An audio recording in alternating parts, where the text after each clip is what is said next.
नमस्कार। आकाशवाणी देहरादून से प्रस्तुत हैं प्रादेशिक समाचार।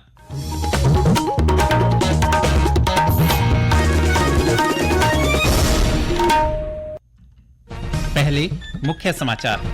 प्रधानमंत्री नरेंद्र मोदी ने आज राजस्थान के बीकानेर में 26,000 करोड़ रुपए से अधिक की विकास परियोजनाओं का उद्घाटन और शिलान्यास किया। प्रधानमंत्री ने 18 राज्यों के 86 जिलों के 103 अमृत रेलवे स्टेशनों का उद्घाटन किया। एक राष्ट्र एक चुनाव पर केंद्र स्तर पर गठित संयुक्त संसदीय समिति ने राजनीतिक दलों के प्रतिनिधियों से सुझाव लिए। और उत्तरकाशी जिले में अपर यमुना वन प्रभाग की विभिन्न रेंजों में गठित वन पंचायतों के लिए अब पेरोल आय का जरिया बनेगा।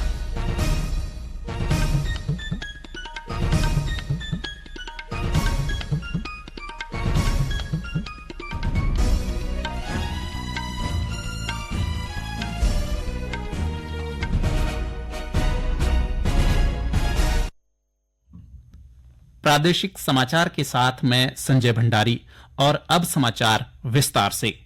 प्रधानमंत्री नरेंद्र मोदी ने आज राजस्थान के बीकानेर में 26,000 करोड़ रुपए से अधिक लागत वाली कई विकास परियोजनाओं का उद्घाटन और शिलान्यास किया। साथ ही 18 राज्यों के 86 जिलों के 103 अमृत रेलवे स्टेशनों का उद्घाटन किया।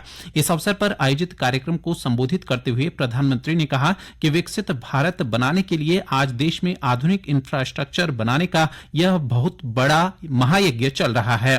उन्होंने कहा कि देश की सड़कें, एयरपोर्ट, रेल और रेलवे स्टेशन आधुनिक हों, इसके लिए पिछले 11 साल में अभूतपूर्व गति से काम किया गया है। विकसित भारत बनाने के लिए आज देश में आधुनिक इंफ्रास्ट्रक्चर बनाने का बहुत बड़ा महायज्ञ चल रहा है। हमारे देश की सड़कें आधुनिक हो, हमारे देश के एयरपोर्ट आधुनिक हो, हमारे यहाँ रेल और रेलवे स्टेशन आधुनिक हो, इसके लिए पिछले 11 साल में अभूतपूर्व गति से काम किया गया है। आप कल्पना कर सकते हैं, इंफ्रास्ट्रक्चर के इन कामों पर देश पहले जितना पैसा खर्च करता था, आज उससे 6 गुना ज्यादा पैसा खर्च कर रहा है। केंद्रीय रेल मंत्री अश्विनी वैष्णव ने कहा कि पिछले 11 वर्षों में प्रधानमंत्री नरेंद्र मोदी ने रेलवे के बुनियादी ढांचे में अभूतपूर्व सुधार किए हैं।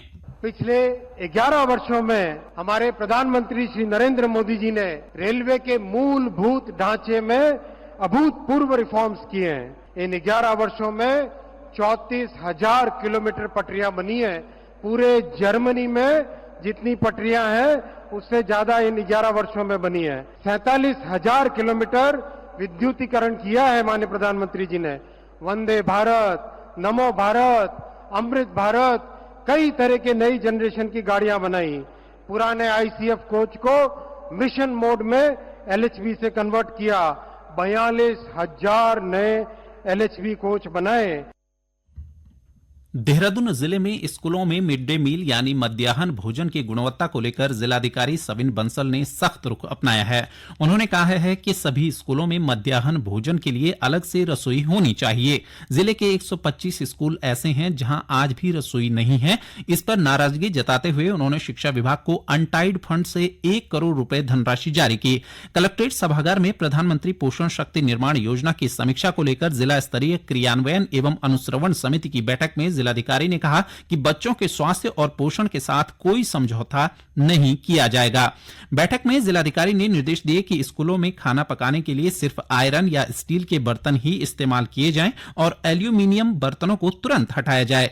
उन्होंने बताया कि अधिक छात्र संख्या वाले 50 स्कूलों में भोजन माता की एक अतिरिक्त सहायक महिला की तैनाती की जाएगी, जिससे भोजन व्यवस्था और भी बेहतर हो सके। इससे स्थानीय महिलाओं को रोजगार का अवसर भी मिलेगा। गौरतलब है कि जिले में 1,306 स्कूलों में पीएम पोषण योजना लागू है, जिससे करीब 70,000 से अधिक छात्र लाभान्वित हो रहे हैं।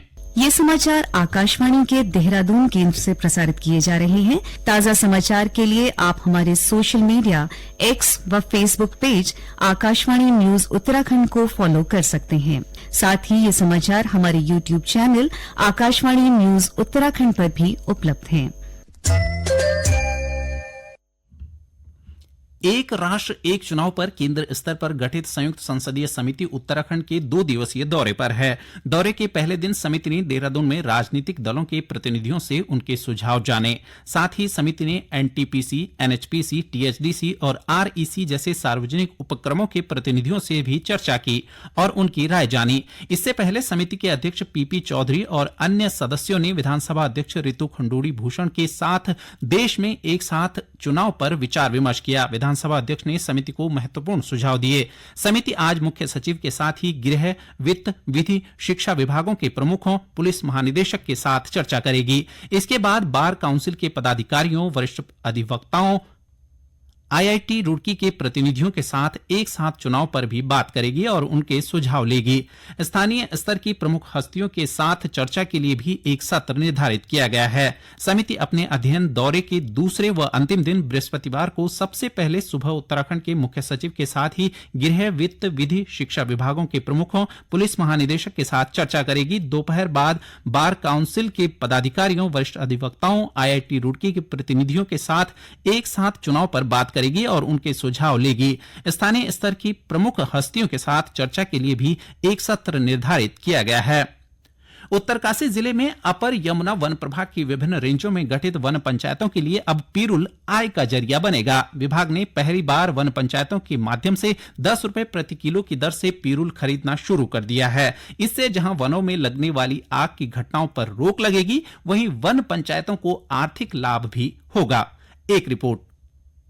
अपर यमुना वन प्रभाग की मुगशंती, नौगांव, कुथनौर और यमुनोत्री रेंज में बनाए गए कलेक्शन सेंटर्स में इस वर्ष 20,000 क्विंटल पिरूल इकट्ठा करने का लक्ष्य रखा गया है। प्रत्येक वन पंचायत को सिविल और आरक्षित वन क्षेत्र से 50 क्विंटल पिरूल एकत्र करने की जिम्मेदारी दी गई है। अपर यमुना वन प्रभाग की इन रेंज में 174 वन पंचायतें हैं। पहले चरण में इन रेंज की उन वन पंचायतों को पिरूल एकत्रीकरण की जिम्मेदारी दी गई है जिन्हें ढुलान करने में आसानी हो।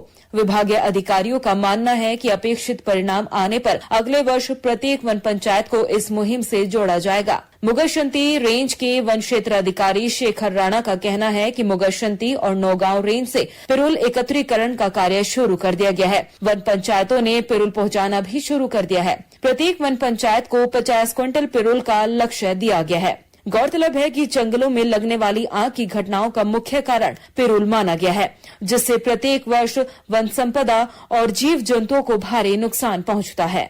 उत्तरकाशी से आशीष मिश्रा की रिपोर्ट के साथ समाचार कक्ष से प्रियंका मलिक। बागेश्वर के जिलाधिकारी आशीष भटगाई ने मानसून पूर्व तैयारियों को लेकर अधिकारियों के साथ बैठक की और जरूरी दिशा निर्देश दिए। जिलाधिकारी ने सभी विभागों को अलर्ट मोड पर रहने के निर्देश देते हुए किसी भी आपात स्थिति से निपटने के लिए तैयार रहने को कहा। उन्होंने स्पष्ट किया कि सभी अधिकारी अपने मोबाइल फोन हर समय ऑन रखें और आपदा उपकरणों की जांच समय रहते कर ली जाए। जिलाधिकारी ने तहसील और थाना स्तर पर उपकरणों के संचालन के लिए कर्मचारियों को प्रशिक्षित करने के निर्देश भी दिए हैं। तो विभागों के द्वारा जो तैयारियां की जानी है उन्हीं के संबंध में विभागों को निर्देशित किया गया है कि समय से पूर्व भी सारी तैयारियां अपनी पूरी कर लें ताकि किसी भी स्थिति का सामना करने के लिए वो सक्षम हो सकें। इसमें जो हमारे पीडब्ल्यूडी डिपार्टमेंट है और भी जो हमारे रोड को देखने वाले डिपार्टमेंट है जैसे पीएमजीएसवाई एक्सेट्रा, तो उनको भी उनके द्वारा जो जेसीबी तैनात की जाती हैं ऐसी जगहों को आइडेंटिफाई करने के लिए उनको बोला गया है कि जहां पर स्लाइडिंग जोन है और जहां पर ज्यादा आवश्यकता रहती है तो उनके द्वारा उसमें कार्रवाई अभी की जा रही है और जेसीबी जो है तैनात रहेंगी। सभी विभागों को अलर्ट मोड पर रहने को कहा गया है। उत्तरकाशी जिला मुख्यालय के समीप कल शाम तेखला के समीप 3 गुलदारों के एक साथ दिखाई देने से क्षेत्र में दहशत का माहौल है। प्रत्यक्षदर्शियों के अनुसार गुलदार तेखला में होटलों और भागीरथी नदी के किनारे दिखाई दिए। स्थानीय निवासियों ने बताया कि 1-2 दिनों से गुलदार लगातार क्षेत्र में दिख रहे हैं। वहीं तेखला के आसपास होटल और आवासीय बस्ती होने के कारण यात्रियों और लोगों में भय का माहौल बना है। उन्होंने गुलदार की चहलकदमी और सुरक्षा के दृष्टिगत क्षेत्र में गश्त बढ़ाए जाने की वन विभाग से मांग की है। अंत में मुख्य समाचार एक बार फिर।